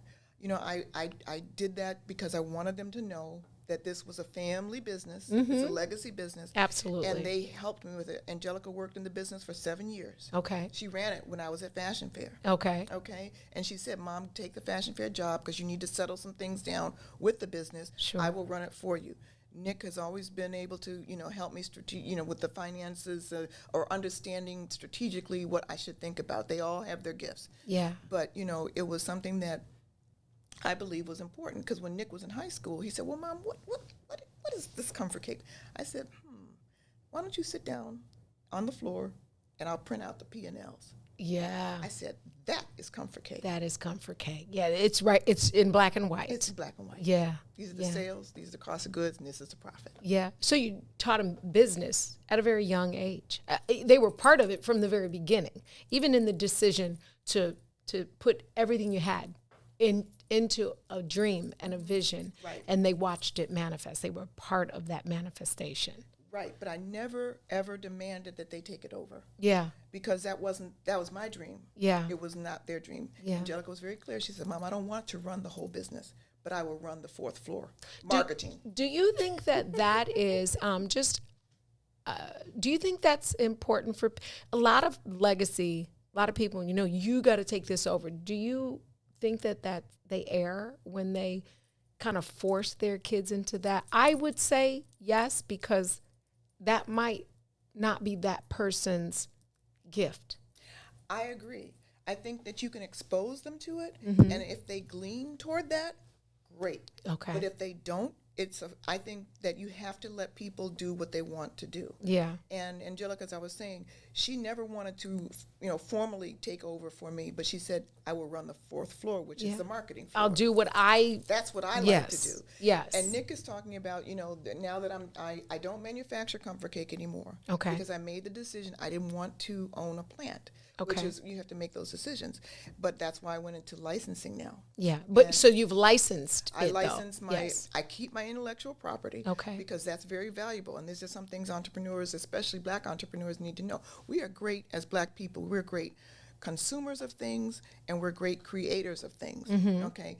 But we don't know how to protect what we create. Yeah. Well, that's the you and I have that conversation often. Yes. Yes. So you protect what you create. And I have had to spend a lot of money protecting what I have created. Good. I'll take that too. It's worth it. Yes, ma'am. It's worth it. That's what I'm talking about. Because that really is the legacy. That's right. Yeah. So that, I can license it to a lot of other people and still keep the business. Yeah. So, That's working smart. Not hard. That's right. But see, we don't understand that part of the business. So I talk about this to young people. And so, and other people who aren't so young about business, who understand they have an asset. It's an asset. You look at that balance sheet and understand your assets. So I just said that, that's something that Nick may want to take over down the road. Yeah. Yeah. If he doesn't, that's fine. Then that's fine. Yeah. Yeah. I actually, so Angelica, is that the daughter I met at the theater? Yes. Was that Color Girls? I can't remember. Something. That theater, I love the Court Theater. I know. It's so intimate. It is. Yeah. I was just like, I can't wait till they open back up. I know. Tell me before we have to sign off, you have a blog. Yes. Tell me about your blog. It's called Sizzling After 60. And I wouldn't have, look, if nobody, you could go to Great America and we could go. Appropriate title, huh? Yeah, yes. What? He said What'd an you say, appropriate nephew. Appropriate title. Yes. Tell me what that's like. I know why you sizzle, but just tell me, you have a glow. We all have stuff, but you don't wear your stuff. You wear a glow that does shine light on people like me that you've mentored, that you've had conversations with, for our next generation of entrepreneurs. Tell me what sizzling at 60 is. Well, it's really sizzling after 60. Yeah, I turned 60 and I said, you know what? Life is going to be good for a long time if you make the decision that it will. Okay. And I got a lot of this from my mother. Okay. My mother passed at 94, but she was wearing high heels until she was 90. I love it. Okay. Until she was 90, she was wearing high heels. I love that. And her energy was off the chain. Yeah. She had, some issues later on in life with dementia. My father did too. But, they had a great time. Yeah. For their 50th wedding anniversary, they didn't want presents. They said, you all can donate because we want to go to Australia. Oh, I love that. That's what we want to do for our 50th. And that's what they did. And that's what they did. That's what they did. Yeah. And so, my mother was a gymnast when she was younger. And my younger sister, Wendy, is a gymnast. So she was very flexible and whatnot. I have a picture of my mother when she had to be in like 89, looking something like Millie Cruz out. Right, exactly. And I'm like, wow. And so my whole thing was, as long as I'm healthy, I can do anything. And so my health is very important. Health and wellness is one of the templates of the platforms of Sizzling After 60. Okay. I am very, very dedicated to health, wellness, nutrition, sleep. I write for blackdoctor.org. Okay. And I post on there, and then I post on my blog. Because I was writing the book, I have to really start getting back into posting on my blog, Sizzling After 60. But it's about thriving at every stage of your life. I like that. And what's interesting is that I have a lot of people who are 30 years old who love the blog because they say, I want to look like you when I'm your age. Yeah, I pray. I know you and I were in some business conversations about 2 years ago, and one of the things, because I learned so much from you, was that you really said, hey, listen, I can't focus on this. I'm finishing this. You were in the process then, and you selfish is not a bad word all the time, because you took your time for yourself to bring this to life. Right. I don't know that we all take the time away from whatever the world is asking to be still, to complete the mission. And that is one of the things that I adore most about you, because I learned how to not just lend myself freely. You can't make every meeting. You can't make every event. You have to take that time to finish the gift. That's right. It's holding that vision. Yeah. And it's a tough decision because you may have some really exciting things put before you, but sometimes you have to say, what are my priorities now? Yeah. And I can't do everything, because then you'll get totally stressed, totally burned out. And I have been there. Trust me, I have been there. And it's not a pretty place to be. Your health, that's when you start jeopardizing your health, your stress, your well-being, and stress can kill you. Absolutely. It's a quiet killer of a lot of people. That's right. Yeah. It can kill you. And so I'm saying I do not want to go out that way. And so I take my day staycations. Yeah. I don't call them a mental health day. I call it a day staycation. Yeah. Where I do whatever I want to do in my house by myself. By yourself. And it's so fun. It is. I've fun. The pandemic will, for me, social butterfly, I am so content right now on when it used to be 90 degrees, I would be like run to be outside. Now I'm just like, I'm good right here with this glass of champagne, this remote, this book, my puppy, my best friend, my little best friend who he loves me even if I yell. Right. Just being still. Being still. And that, to me, is what the pandemic has really taught a lot of us. We've lost a lot of people that we love. And I lost 10 people that I loved before the pandemic. You did, indeed. One right after another. Yeah. And it was like, okay, God, you're talking to me. Yeah. What's the lesson? And then the pandemic came. And people need to understand, you know, this is not the first time God said, I can wipe this out anytime I want. Yeah, this is not. This is not. And, you know, I'm a faith-based person. For those of you who are in a different space, I respect that. Yeah. But I also know that that was a message. Yeah, absolutely. And so for us to say, you know, what's really important, you know, and are you giving of yourself so that you can do for others? Because there's an energy that can be positive, and light always dispels darkness. Absolutely. Always. Absolutely. The only thing that can take out darkness is light. Is light. Absolutely. So if you got light inside of you, it's doing good. Yeah. Yeah. I tell you what the pandemic, you say, you know, life's not promised, but then you see it in real numbers, in real time, and then you know, hey, nobody is sitting around waiting on me to manifest my dream. No one. Nobody's waiting. I'm not even waiting because I don't know what's tattooed on your son's arm. If you can wake up, you can get up. If you can look up. You look up, and you have to show up. You have to show up for yourself. You have to show up for your community. You have to show up for your kids that you never even gave birth to, because all of the kids are our kids. That's right. That's part of the gift is that you get to be the village. You know what I mean? And what I have found, and my kids used to hate when I did this, when we would go to the movies on Friday nights, you know, and you'd be in the movies, and I'd always go to, you know, the ICE theaters and try to support, and you know, sitting there would be some kids, and they'd be all loud, and I'd say, excuse me, we're trying to hear the movie. Would you all mind keeping it down? And my kids, oh, Mom, because embarrass us. And then when I would come out, we'd come out of the movies, and the kids, the kids that I would tell to kind of keep it down, they were like, "Man, we appreciate that, you know." Yeah. You know, you'd be surprised. Everybody ain't gonna turn around and say, "You said." Right. Some of them need it. They do. Some of them crave it. Right, they do. And then I would be at the store shopping, and the kids would be, you know, using all kind of MFs and whatnot, all loud, talking to each other, talking to their girlfriends that way, all loud in the street. Right. I would say, excuse me. You know, those words are really hurting my ears. Yeah. And you really shouldn't be talking to your girl that way. In the first place. In the first place. Yeah. You know, yeah. Come on now. Yeah. And they're like, ma'am, you're right. Yeah. Ma'am, you're right.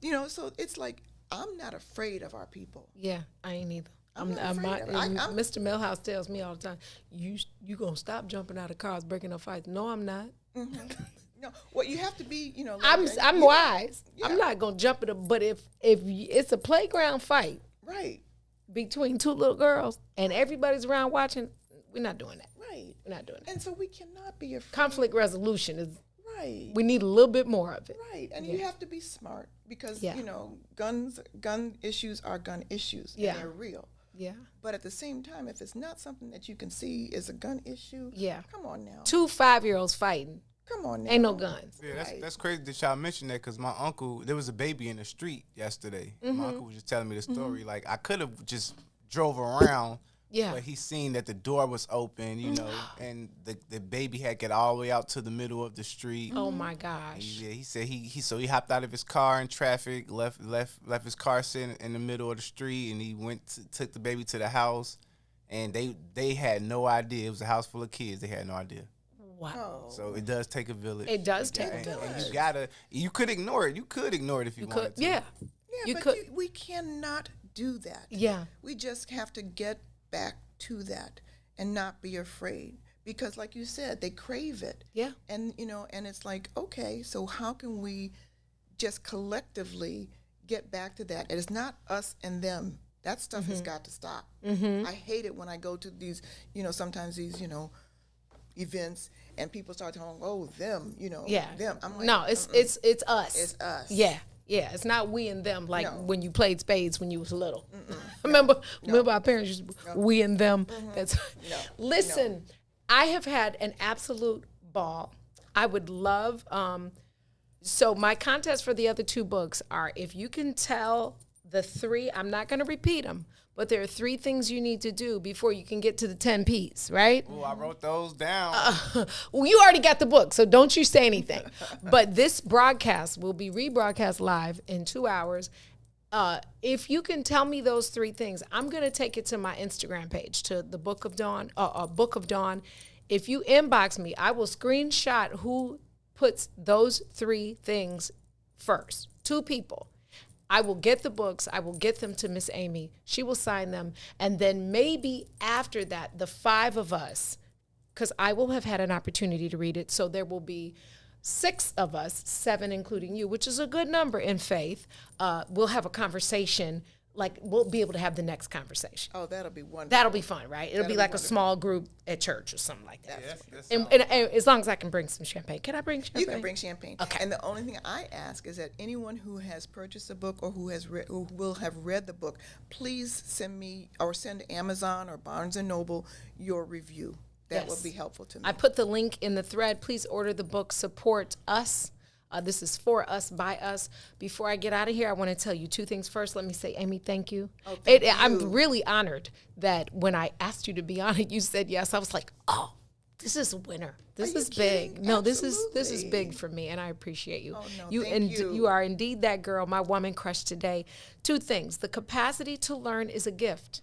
The ability to learn is a skill. The willingness to learn is a choice. And the other thing I want to tell you before we leave is, don't feel guilty for doing what's best for you. Don't feel guilty for doing what's best for you. Thank you for tuning into the Book of Dawn. Remember to lead with love. Use your voice to be a positive impact.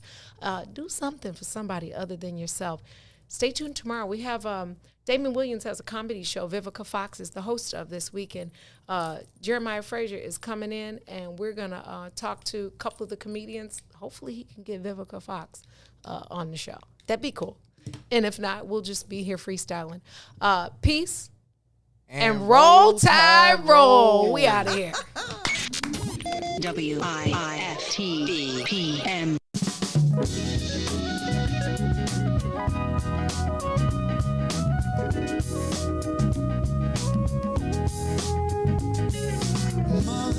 Mother, there's too many of you crying. Brother, there's far too many of you dying. You know we got to find a way to bring some love in a day.